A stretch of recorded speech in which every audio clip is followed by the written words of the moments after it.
My question is really about the kind of divergent paths the movie takes in the sense of the junk planet and Quintessa, those scenes.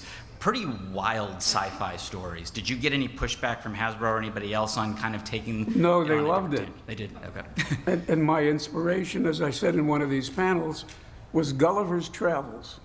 I've used that often as an example of an adventure, of a quest, and of a road picture, which is everyone understands. You know why? Because we're all on a journey. Sometimes we forget that. And we think, well, now it's done, I don't have to do any more. And that's not true. Even if you quit, more will be done to you if you don't do anything more. So everyone understands a journey. And there was Gulliver's Travels, which was a great journey, as were the stories by Jules Verne, which I loved. And the Leather Stocking Tales, Last of the Mohicans, and so on.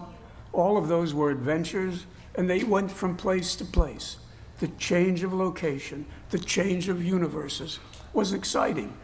And that's what we do in our own lives. We go to a different place and we go, wow, gee, it is what I knew and what I sort of expected, but it's completely different. In those adventures of Gulliver, I came up in my imagination with this. What if Jonathan Swift, who wrote it, became a time traveler, and he met an Autobot who took him into the world of Autobots and Decepticons. And he went to different worlds of the Autobots, the Decepticons, the Junkions, and so on. And when they brought him back, he wrote a satire. And so where he'd been, where everything is micro-sized, became Lilliputian, which referred to a political party in Britain at the time. You know, ants, mini intellects doing dumb stuff. And then he went to Drobdingnagia. Anybody remember Drobdingnagia? This was a land of giant giants. And I thought, giant giants. That would be a cool antagonist who would be so powerful that the Decepticons and the Autobots would have to unite to destroy it. And that's where Unicron came from. And that's where a lot of what I write comes from. I go to a place in my mind and I say, what's happening here? What do I see? I don't like that. I'll go there instead. And if you're creative, you all do that anyway. You don't suddenly say, oh, this sucks. I'm just going to go in the room, paint the windows black, do drugs, and just say, oh, bad news, bad news. I'm tempted to, but I'm not going to do that. So a lot of what I write is to get people who think that way to stop thinking that way and to open their vision. And you are asking a key question, which is, what key did I use to open the vision of the audience? And that was this. I wanted them to find in the pursuit, in the fulfillment of their missions during this used to be endless war, I wanted them to go to places where people would say, wow, I've never been there before. And why are they junk neons? It's not only their vehicles, and it's also that they've been listening to junk television. And you get advertising slogans and, you know, junk television, junk love, it's all of a piece. And then the Sharkticons, why not?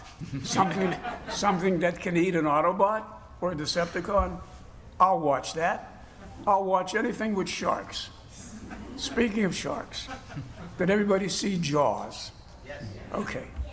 Well, when I saw that movie, if I heard da-da-da-da-da-da, da-da-da, I looked, the shark is here. Everybody did. And the idea of the shark, did you see Sharknado? Shame on you.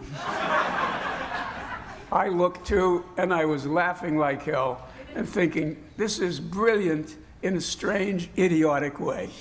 And it was, and that's why it was fun. So I wanted to do the shark icon, and it's all about icons. If I can make an iconic world, junk neon, that's good, because an icon has a kind of face. It has an appearance. It has something that we can relate to that isn't usual. That's why superheroes wear costumes. If they wore business suits, we would think they vote Republican. So, we need to have the iconography, and part of it is the iconography of the locations, and of the nature of battle, and of the nature of the fight. Karate, kickboxing, mixed martial arts, regular boxing, etc. Greco-Roman wrestling. Who would have thought of that? Not I. And I was a wrestler in college. I'll just go one more moment with that. I was a wrestler with Carnegie Tech. Years before, it had been a football powerhouse. But the Carnegie Tech founder said, we want our students to be gifted engineers, not football players. So they de-emphasized, killed football. So they brought it back. And I was on the team, and I was playing halfback in a single wing formation, which none of you know. But in that formation, the halfback was not a running back. He was a blocking back. You were blocking for the fullback and blocking for the ends. That was it. I weighed 145 pounds, and we were playing Oberlin College.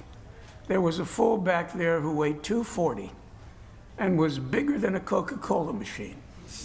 He ran over me, and I woke up, I don't know how much later, on the bench with the coach, who was a dentist in his real life, looking at my mouth and saying, with these huge hands, you just come in tomorrow, that tooth is loose. When are you going back on? I said, never. He said, what do you mean? I said, this is what's going to get me someplace. This crap isn't. I'm never going to play again. Tell your children, make sure they have helmets. Make sure the turf is soft. Anyway, thanks for the question. Thank you.